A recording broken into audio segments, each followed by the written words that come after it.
टिल्ला जोगियां की क़दामत का अंदाज़ा इस बात से लगाया जाता है कि सिकंदर आज़म, अकबर आज़म, नूरुद्दीन जहांगीर, बाबा गुरु नानक जी और दास्तानवी किरदार रांझा भी यहाँ पर आए थे। ये चबूतरा रांझे से मंसूब किया जाता है कि इसने यहाँ पर गुरु बालनाथ के हाथों अपने कान छिदवाकर जोग लिया और जोगी कहलाया। हमारी आज की मंजिल टिल्ला जोगियां है। टिल्ला जोगियां तक जाने के दो मेन रास्ते हैं। एक किला रोहतास से जाता है जबकि दूसरा डोमेली से। हमने दूसरे रास्ते का इंतखाब किया और हम जेहलम के नज़दीकी कस्बे डोमेली से होते हुए बेट नामी गांव तक पहुँचे और वहाँ से टिल्ला जोगियां तक हाइकिंग की।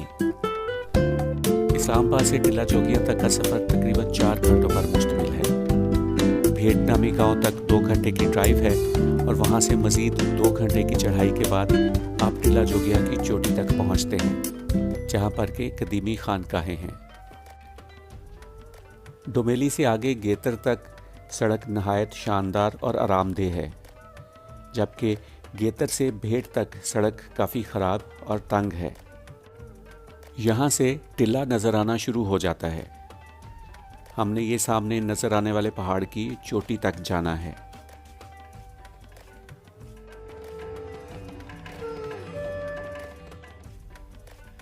और यहाँ से टिल्ला जोगियां का ट्रैक शुरू होता है। ट्रैक थोड़ा मुश्किल है क्योंकि यहाँ से चोटी तक तकरीबन 1800 फीट की चढ़ाई है। ज़्यादातर रास्ता इसी तरह का पथरीला है और आपका हर कदम बुलंदी की जानिब उठता है। कुछ बुलंदी पर पहुंचकर भेट का खूबसूरत और साफ सुथरा गांव मुकम्मल तौर पर नजर आता है। भेट से ऊपर चोटी तक पहुंचने के लिए पैदल 2 घंटे का सफ़र है। कभी यहाँ पहाड़ पर चढ़ने के लिए सीढ़ियाँ भी बनाई गई थीं, जिनके आसार यहाँ अब भी कहीं कहीं नजर आते हैं। टिल्ला जोगियां साल्ट रेंज का सबसे बुलंद पहाड़ है। इसकी सतह समंदर से बुलंदी 3200 फीट है और इसकी चोटी पर हिंदुओं के पुराने मंदिर और पानी जमा करने के बड़े बड़े तालाब मौजूद हैं।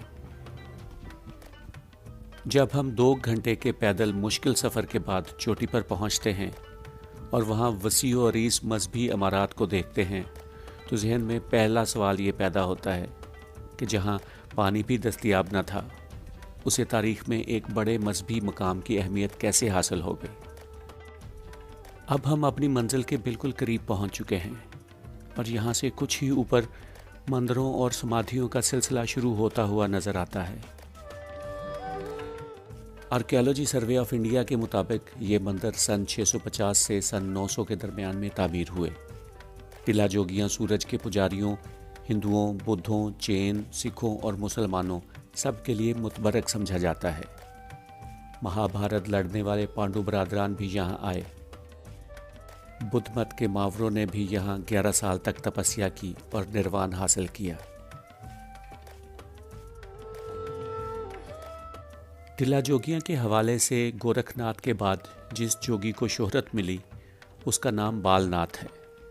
इसकी निस्बत से इसे टिल्ला बालनाथ भी कहा जाता है। बालनाथ बहलोल लोधी के हम असर थे, जिनका अहद 1401 से लेकर 1489 तक का है। बहलोल लोधी बालनाथ से मिलने टिल्ला जोगियां भी आए थे और ये दौर जोगियों के अरूज का ज़माना था, जब यहाँ दीना से टिल्ला तक लकड़ी के जूते पहने सुरख लिबास में जोगी ही जोगी नज़र आते थे और यहाँ हर साल बैसाखी पर मेला लगता, जिसमें लोग जोगियों से फैज़ लेने के लिए दूर दराज से आया करते थे। तो उसके जहांगीरी के मुताबिक जहांगीर ने 1607 में कश्मीर जाते हुए रोहतास में पड़ाव किया तो शिकार की गरज से टिल्ला जोगियां आया था और यहाँ दरबार भी लगाया।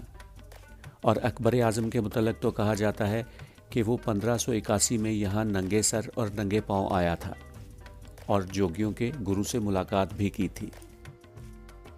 मुगलिया तर्ज तामीर का नमूना पानी का ये तालाब भी उसी दौरान तामीर किया गया था।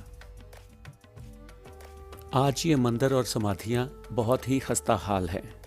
बहुत सी इमारत लोगों ने खजाना ढूंढने के लालच में तबाह कर डाली हैं। आज से चंद साल पहले तक तालाब के किनारे कोई 12 से 15 समाधियां थीं जो इंसानी लालच का शिकार हुई और सफ़ा हस्ती से मिट गईं। हमारे गाइड के मुताबिक लोगों ने खजाने के चक्कर में इमारतों की बुनियादें तक खोद डाली हैं। वज़ीर आज़म पाकिस्तान जनाब इमरान खान साहब ने हाल ही में टिल्ला जोगियां नेशनल पार्क का इफ्तिताह किया है, जिसका रकबा 1300 एकड़ पर मुहित है। उम्मीद है कि इस इलाके को नेशनल पार्क बनाने से ये आलमी तारीखी विरसा अगली नस्लों के लिए महफूज किया जा सकेगा। वीडियो देखने का बहुत शुक्रिया। अपना ख्याल रखिए। अल्लाह हाफिज़।